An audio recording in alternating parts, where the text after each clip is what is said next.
Hello everyone, எல்லாம் எப்படி இருக்கீங்க? இந்த புது வீடியோவில் உங்களை பார்க்க ரொம்ப சந்தோஷம். ஈகஸ் ஐ காட், க்ளோரி டு காட். இந்த வீடியோவில் கூட நம்ம செய்திக்குள்ளே போகிறதுக்கு முன்னாடி கண்களை முடிச்சோம் பண்ணிடலாம். எங்களை நேசிக்கிற அன்பின் பரலோக பிதாவை நேற்றும் என்று மாறாதவரை துதிக்கிறோம்ப்பா. இந்த வயலிலும் கூட ஆண்டவரே ஜனங்களோடு நீர் பேசவிருக்கிற நல்ல வார்த்தைக்காக நன்றி. ஆண்டவரே சப்பா, இந்த வார்த்தை கொண்டு ஜனங்களை தேவன் தாமே தொடுமுடியாக செபிக்கிறோம். இந்த வார்த்தை அவர்களுக்கு பிரயோஜனமாக இருக்கட்டும். கர்த்ததாமே கிருபை கொடுங்க. இயேசுவின் நாமத்தில் செபிக்கிறோம் பிதாவே, ஆமென். இந்த புது வீடியோவில் உங்களை நான் பார்க்குறதுல மிகுந்த மகிழ்ச்சி. இந்த வீடியோவில் நம்ம எதை குறித்து பார்க்க போகிறோம் அப்படின்னு பார்த்தீங்கன்னா, அவருடைய கிருபை, ஹிஸ் கிரேஸ். அவருடைய கிருபை என்ன செய்கிறது நம் வாழ்க்கையில்? அவருடைய கிருபை நம்ம ஒரு புதுசாக ஒருத்தர் சபைக்கு வருகிற ஒரு நபராக இருக்கலாம், ஆண்டவரை புதுசாக தெரிந்து கொள்கிற ஒரு நபராக இருக்கலாம். அவர்களுக்கு இந்த கிருபை என்ன செய்கிறது நம்மளுக்கு தெரியணும். இந்த செய்தி கேட்டுட்டு இருக்கவங்க நினைக்கலாம், நான் ரொம்ப வருஷமாக சபைக்கு வர்றேன், அவர் கிருபை பற்றி எனக்கு நல்லா தெரியுப்பா அப்படின்னு நீங்கள் யோசிச்சா கூட, ஒருவேளை இன்றைக்கி கேட்குற இந்த செய்தியிலேருந்து சில விஷயங்கள் ஆண்டவங்களோட துல்லியமாய் பேச தொடுவார் அப்படின்னு சொல்லி நான் விசுவாசிக்கிறேன். சில வார்த்தைகளை கொண்டு உங்களுக்கு தொடுவார்னு விசுவாசிக்கிறேன்.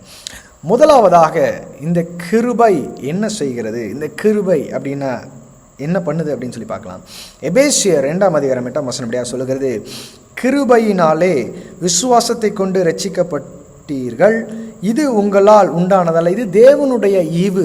இங்கே சொல்லுகிறது, கிருபையினால் விசுவாசத்தை கொண்டு ரட்சிக்கப்பட்டீர்கள். விசுவாசத்தை கொண்டும் இந்த கிருபையை, அதாவது தேவன் வைத்திருக்கிற இந்த கிருபையை யார் விசுவாசிக்கிறார்களோ, இது சும்மா செயல்படாது. தேவன் என் மீது கிருபை வைத்திருக்கிறார் என்று சொல்லி விசுவாசிக்கிறவர்களுக்கு என்ன உண்டாகுதுன்னு பார்த்தீங்கன்னா, ரட்சிக்கப்பட்டீர்கள். இதனால யார் இதை விசுவாசிக்கிறார்களோ அவர்கள் ரட்சிக்கப்படுகிறார்கள். முதலாவதாக என்ன சொல்ல வரேன்னா, கிருபை என்ன செய்கிறதுனா ரட்சிப்பை உண்டாக்குகிறது. கிருபை ரட்சிப்பை உண்டாக்குகிறது. ஒருவேளை நம்ம ஒரு பாவ வாழ்க்கைக்குள்ளே இருக்கிறவர்களாக இருக்கலாம், ஒருவேளை நம்மளுடைய வாழ்க்கையில் எத்தனையோ பிரச்சனைகள் உள்ளவராக இருக்கலாம். அதாவது இந்த ரட்சிப்பு அப்படின்னு சொல்கிறது வந்து பார்த்திங்கன்னா, பாவ வாழ்க்கையிலிருந்து நல் வாழ்க்கைக்கு மாறுகிறது ஒரு ரட்சிப்பு. பிசாசின் பிடியிலிருந்து அதிலிருந்து அவிழ்க்கப்படுகிறது ஒரு ரட்சிப்பு. நம்முடைய மோசமான குணங்கள்லேருந்து நம்ம நல் குணத்துக்கு மாறுவது அது ஒரு ரட்சிப்பு. இந்த ரட்சிப்பு எல்லாமே எப்படி கிடைக்குதுன்னா, அவருடைய கிருபையை விசுவாசிக்கிறவர்களுக்கு கிடைக்கிறது. ரட்சிப்பு என்பது ஒரு பெரிய தலைப்பு. அப்படிப்பட்ட ரட்சிப்பு எதனால் வருகிறதுனா, அவருடைய கிருபையினால். அவர் நம் மீது வைத்த கிருபையினால் இந்த ரட்சிப்பு நமக்கு உண்டாயிருக்கிறது. தீத்து 2:11 இப்படியாக சொல்லுகிறது, ஏனெனில் எல்லா மனுஷனுக்கும் ரட்சிப்பை அளிக்கத்தக்க தேவ கிருபையானது பிரசன்னமாகி அப்படின்னு சொல்லி அது கீழே வாசிக்கலாம். அதில் ஏனெனில் எல்லா மனுஷனுக்கும் ரட்சிப்பை அளிக்கத்தக்கதான தேவ கிருபை. எல்லா மனுஷனுக்கும். இந்த கிருபை என்பது ஒரு குறிப்பிட்ட நபர்களுக்கு மாத்திரம் அல்ல. இந்த கிருபை என்பது தெரிந்து கொள்ளப்பட்ட அவருடைய பிள்ளைகளுக்கு மாத்திரம் அல்ல, உலகத்தில் பிறந்த பாவியாக இருக்கிற எல்லா மனுஷர்களுக்கும் அளிக்கப்பட்டது தான் இந்த கிருபை. அதனால் ஆண்டவர் ஆசைப்படுகிறார், எல்லா ஜனத்திற்கும் இந்த மிகுந்த சந்தோஷத்தை, நற்செய்தியை அறிவியுங்கள் அப்படின்னு ஏன் சொல்கிறார் அப்படின்னா, இந்த கிருபை என்பது எல்லாருக்குமே, இந்த உலகத்தில் மனிதனாய் பிறந்த எல்லாருக்குமே அளிக்கப்பட்டது. நம்ம எல்லாருக்குமே. இன்னும் கீழே நான் குறித்து சொல்கிறேன், கிருபையோட இன்னொரு ஸ்பெஷலை குறித்து சொல்கிறேன். இப்போ பார்க்கும்போது உங்களுக்கு தெரியும், கிருபை இஸ் வெரி ஸ்பெஷல். ஒருவேளை பரிசுத்தமாக இருக்கிறவங்களுக்கு தான் கிருபையானு கேட்டால் கிடையாதுங்க. பரிசுத்தமாக இருக்கிறவங்களை காட்டிலும் பாவிகளாக இருக்கிறவர்களுக்கு அந்த கிருபை தான் அவர்களை பரிசுத்தமாக்குகிறது. அவர்களுக்கு அந்த ரட்சிப்பை கொடுக்குது. ரட்சிப்பை கொடுத்ததுக்கப்புறம் அவங்க தேவனோடு இணைந்து தேவனை ஆராதித்து அந்த பரிசுத்தத்தை உண்மையில் இன்னும் மேலே பரிசுத்தம் அந்த ரட்சிப்பை காத்துக்கொள்கிறவர்களுக்கு தான் அவர்கள் பரிசுத்தமாகறாங்க. ஸோ அப்போ கிருபை இஸ் அ வெரி பேஸ்மெண்ட், ரொம்ப பேஸ். கிருபை இருந்தால்தான் முதலாவதாக ரட்சிப்பு உண்டாகிறது. இரண்டாவதாக கிருபை என்ன செய்கிறது என்றால், 2 கொரிந்தியர் 12ஆம் அதிகாரம் 9ஆம் வசனம் சொல்லுகிறது, அதற்கு அவர் என் கிருபை உனக்கு போதும். எல்லாத்துக்கும் தெரிஞ்ச வசனம், எல்லாரும் சொல்றது, என் கிருபை உனக்கு போதும், என் பலவீனத்தில், அதாவது பலவீனத்தில் என் பலன் பூரணமாய் விளங்கும் என்றார். ஸோ இதில் அது கீழே வச்சிங்கன்னா, ஆகையால் கிறிஸ்துவின் வல்லமை என் மேல் தங்கும்படி என் பலவீனங்களை குறித்து நான் மிகவும் சந்தோஷமாய் மேன்மை பாராட்டுவேன் அப்படின்னு சொல்லி சொல்கிறார். இதில் எனக்குரிய பலவீனங்கள் என்ன இருக்கோ அந்த எல்லா பலவீனங்களையும் பலனாய் அவருடைய கிருபை மாற்றுகிறது.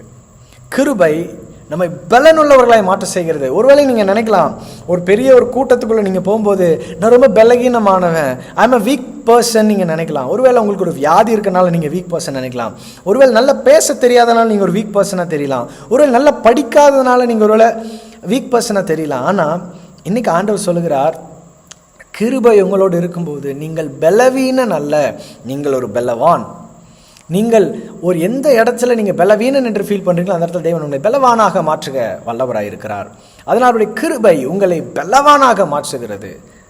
இந்த கிருபை நம்மை பலவான் அப்படின்னு சொல்கிறது பார்த்தீங்கன்னா, இதை எப்போ உங்களால் ஃபீல் பண்ண முடியும்னா, ஒரு 100 பேர் இருக்கிற ஒரு கூட்டத்தில் போய் நீங்கள் மட்டும் தனி ஒரு ஸ்பெஷல் ஆளாக தெரிவிங்க பார்த்தீங்களா, அப்போ அவருடைய கிருபை உங்களோட இருந்துச்சு அப்படின்னா 100 பேர் கூட இருக்கட்டுங்க, ஒரு இன்டர்வியூக்கு போகிறீங்க, 100 பேர் அட்டன் பண்ணுறாங்க அப்படின்னா கூட உங்களை தேவன் தனி நபராக அந்த இடத்துல ஒரு யூனிக்காக உங்களை அந்த இடத்துல ஜெயிக்க வைப்பார்.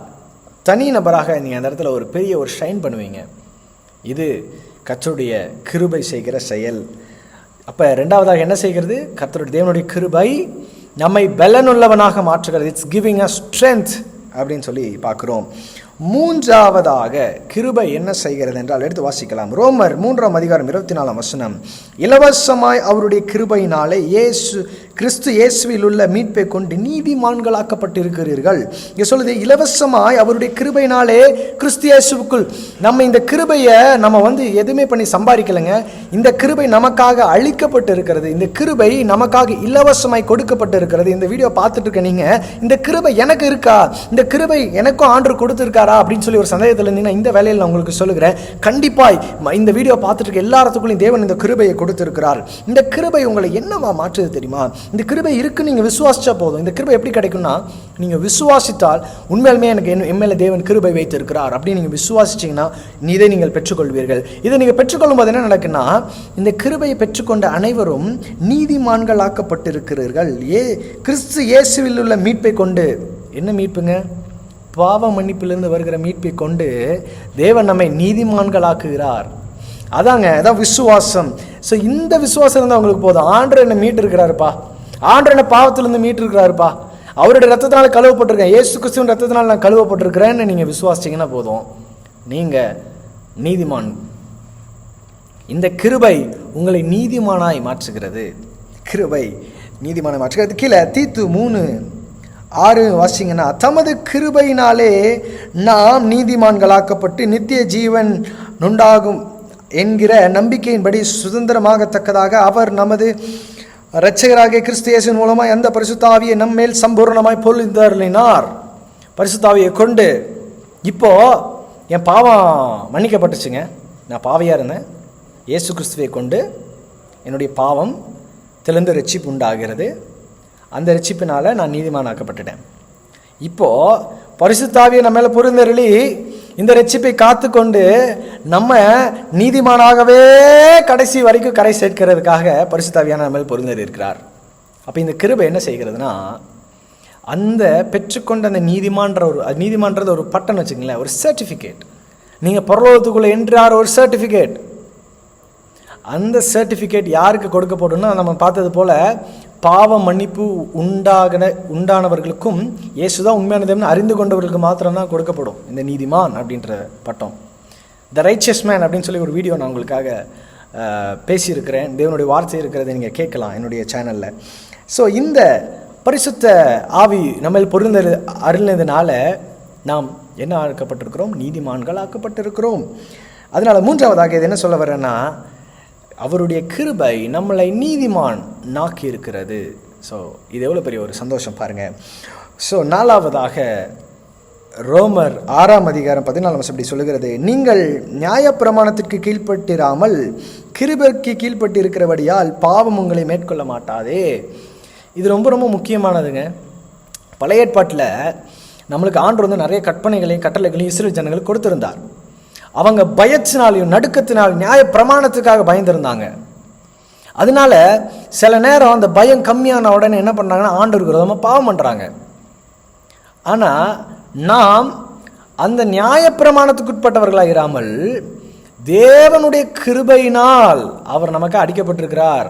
அவர் நம்ம வைத்திருக்க கிருபையினால் நாம் அந்த கிருபையை நம்ம பெற்றிருப்பதனால, அந்த கிருபை நம்மளோடு இருந்துச்சு அப்படின்னா பாவம் நம்மளை மேற்கொள்ளாது. பாவம் நம்மளை மேற்கொள்வதில்லை.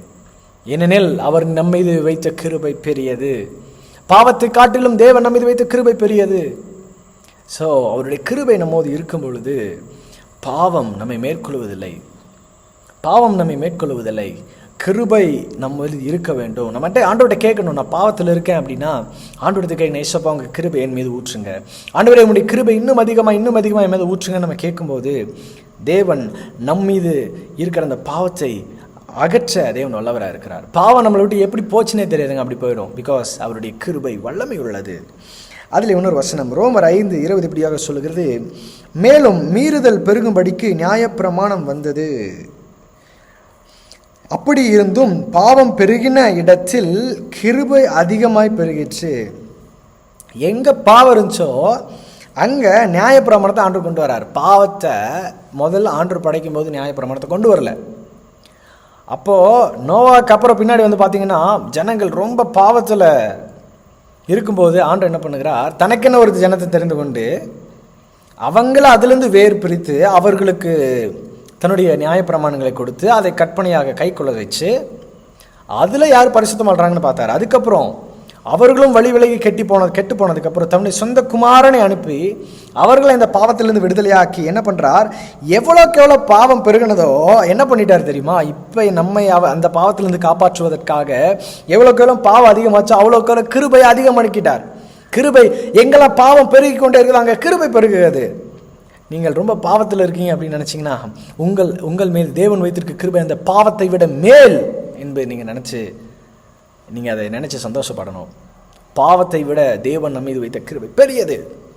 இந்த வீடியோ பார்த்துட்டு இருக்க நீங்கள் ஏதோ ஒரு அடிக்ஷனுக்குள்ளே இருக்கிறீங்க அப்படின்னா தம்பி தங்கச்சி உங்களோட தேவன் பேசுகிறார். இந்த வேலையில் அடிக்ஷனுக்குள்ளே இருக்கீங்களா, கவலைப்படாதீங்க. அவருடைய கிருபை அந்த பாவத்தை விட உங்களுக்கு மேலாக இருக்கிறது, அதற்கும் மேலே இருக்குது. அதனால் கண்டிப்பாக என்னை விடுவித்த தேவன் என்னுடைய வாழ்க்கையும் அப்படி தான், எல்லாருடைய வாழ்க்கையும் நம்ம வெளிப்புறமாக நம்மளுக்கு அப்படி தெரியாது. எத்தனையோ ஊழியக்காரங்க வெளிப்புறமாக அப்படி தெரியாது. மறைமான வாழ்க்கையில் எத்தனையோ பிரச்சனைகள் இருக்கலாம். ஆனால் விடுதலை ஆக்குகிற தேவன் அவருடைய கிருபையை கொண்டு விடுதலை ஆக்குகிறார். அவருக்கு சாட்சியாக நிறுத்த ஆசைப்படுகிறார். அவருடைய கிருபை நம்மை பாவத்திலிருந்து நம்மை மேற்கொள்ள விடாமல் பாதுகாக்கிறது. பாவம் நம்ம மேற்கொள்ள விடுகிறதில்லை. கிருபை பாவம் நம்மை மேற்கொள்ள விடுகிறதில்லை. முதலாவதாக இந்த கிருபை என்ன செய்கிறது என்றால், முதலாவதாக கிருபை ரட்சிப்பை கொடுக்கிறது, கிவிங் அஸ் a salvation. இரண்டாவதாக கிருபை பலன் அளிக்கிறது. மூன்றாவதாக கிருபை நீதிமான் ஆக்குகிறது. நான்காவதாக கிருபை பாவத்தை நம்மை மேற்கொள்ளாமல் பாதுகாக்கிறது. ஸோ இந்த வீடியோ கொண்டு கண்டிப்பாக தேவன் உங்களோட பேசியிருப்பார்னு நினைக்கிறேன். இந்த கிருபைக்காக நாம் தேவனிடத்தில் கேட்கணும், ஏசப்பா இந்த கிருபையை ஊற்றுங்க. தினந்தோறும் இந்த கிருபை வேணும்னா நான் சொல்கிறேங்க ஒரு சீக்ரெட், காலையில் அவருடைய சமூகத்தில் இருங்க. காலையில் அவருடைய சமூகத்தில் இருக்கும்போது இந்த கிருபை நம்ம மீது அதிகமாக இறங்கும். கண்டிப்பாக காலையில் நீங்கள் கேளுங்க, இந்த கிருபையினால் தேவன் உங்களை நிரப்புவார். காலையில் நீங்கள் போய் அந்த கிருபை பெற்றுக்கொண்டீங்கன்னா அந்த நாள் முழுக்க ஒரே சந்தோஷமும் ஆறுதலுமாக தாங்க இருக்கும். கண்கள் மூடி ஜெபிக்கலாமா? எங்கள் நேசிக்கிற அன்பின் பரலோக பிதாவே, இந்த நல்ல நாளுக்காக நன்றியப்பா. இந்த வேளையிலும் கூட தேவன் ஆண்டவரே ஜனங்களோட கிருபை, உம்முடைய கிருபையை குறித்து பேசியிருக்கிறீங்கப்பா. ஜனங்களை தொட்டிருக்கீங்க, அதுக்காக நன்றி. இன்னும் ஜனங்களோட ஆண்டவரே சப்பா நீங்கள் இடைப்படுங்கப்பா. உம்முடைய வார்த்தையை கொண்டு ஜனங்களை பலப்படுத்துங்க. இந்த வார்த்தை அவர்களுக்கு வாழ்க்கைக்குள்ளே கிரியை செய்யட்டும். தாழ்த்துக்கிறோம், அர்ப்பணிக்கிறோம். இயேசு கிறிஸ்து மூலம் ஜெபிக்கிறோம் நல்ல பிதாவே, ஆமென்.